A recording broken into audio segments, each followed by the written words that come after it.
Greetings and love to each and everyone. This is Levi Tafari, writer, performer, poet, urban griot. I'm here today to celebrate with MTAS, International Mother Language. And this is a celebration of people's languages from all over the world.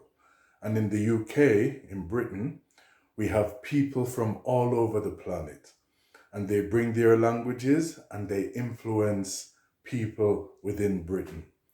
So, my mother language would be Jamaican Nation language. Some people call it Patois, but although I was born and raised here in Britain, my parents came from the island of Jamaica.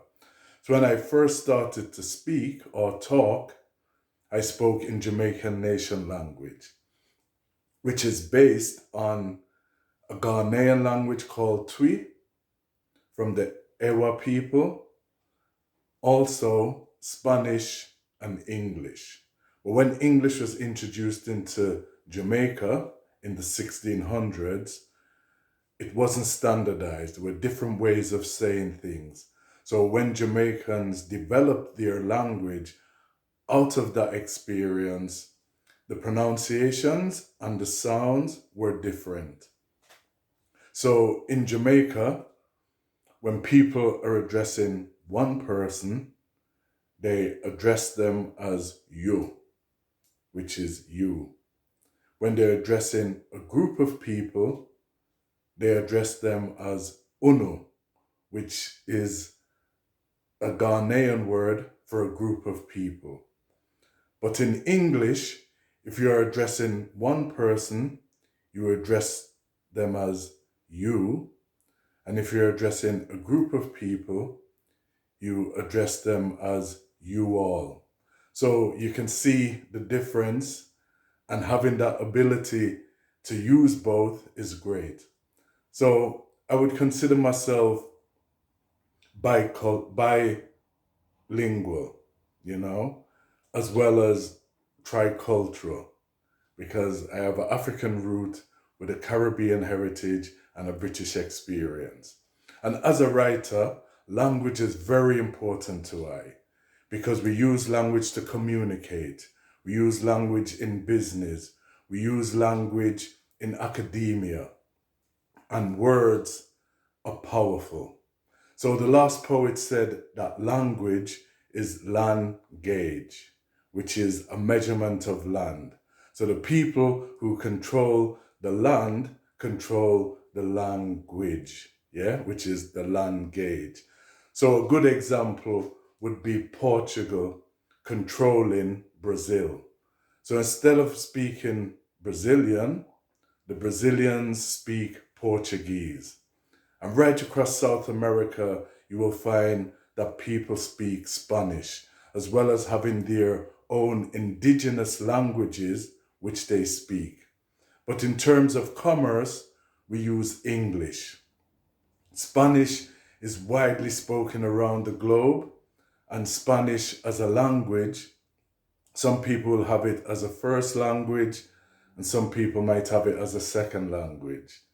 In terms of English, I suppose English is the most widely spoken language because people will have English as a second language.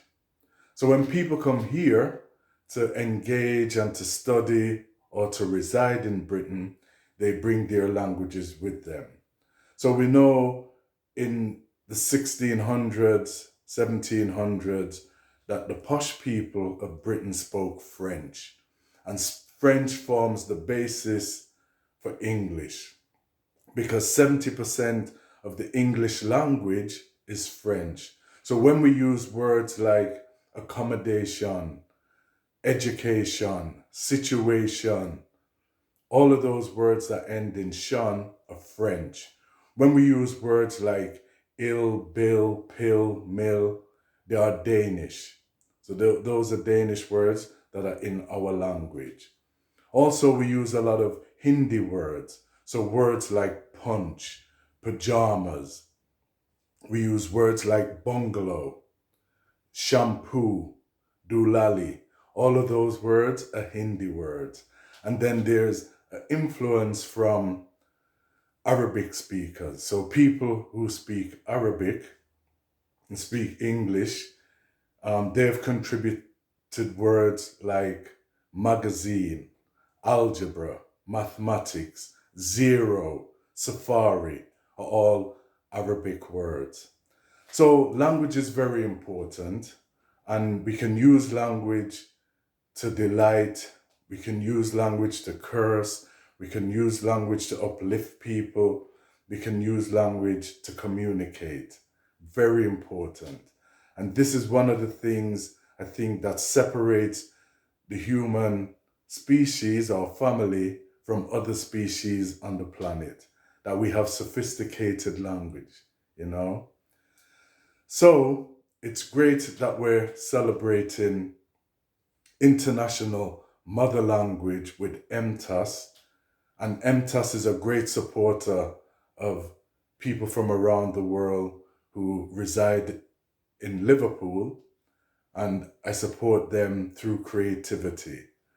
And through a creative means, you can express yourself. So good luck to everyone. Don't give up speaking your mother tongue, because it is very important, because variety is the spice of life. And if everybody spoke the same, it would be boring. The fact that we have different accents and different ways of saying things makes life a lot richer. So respect to MTAS for celebrating International Mother Language Day, and I hope to see you soon.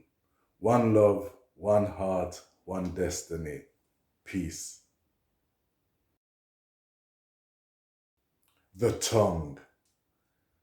The tongue was the very first instrument. When it was played, it caused a lot of excitement. It can be played, good or bad. The song can be bubbly or be sad. It has been known to tell the truth. Then again, your tongue can lie like a brute. If you lie with your tongue, it will get you in a muddle, and you will get trouble and the double. No bother trouble, trouble when I trouble you. I use my tongue to project the truth, and I hope I can inspire the youth. I wish I could play drum, bass and flute.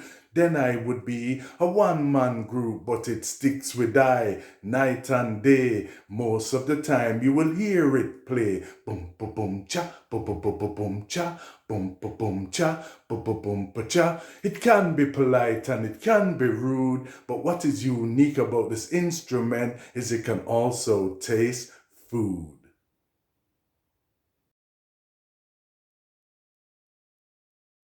It makes sense. Can you see the thunder roaring like a beast? And can you see the wind as he drifts to the east? Can you see your breath on a hot sizzling summer's day? And can you see the ozone layer as she slowly fades away? Can you smell the sunshine beating down on your face? And can you smell the music that is gyrating your waist? Can you smell the lightning zigzagging across the sky? And can you smell the pain when a baby cries? Can you hear a mango growing on a tree? And can you hear the coral singing in the Caribbean Sea? Can you hear a rainbow radiant and bright? And can you hear the moon as she sheds her light at night? Can you taste the words as they roll off your tongue? And can you taste all the songs that you have ever sung? Can you taste the memories roaming around in your head? And can you taste the slumber as you sleep in your bed? Can you feel the love that is flowing from this poem? And can you feel the unity that this poem is showing? Can you feel the energy that this poem is giving? If you can feel this poem, you are alive and truly living.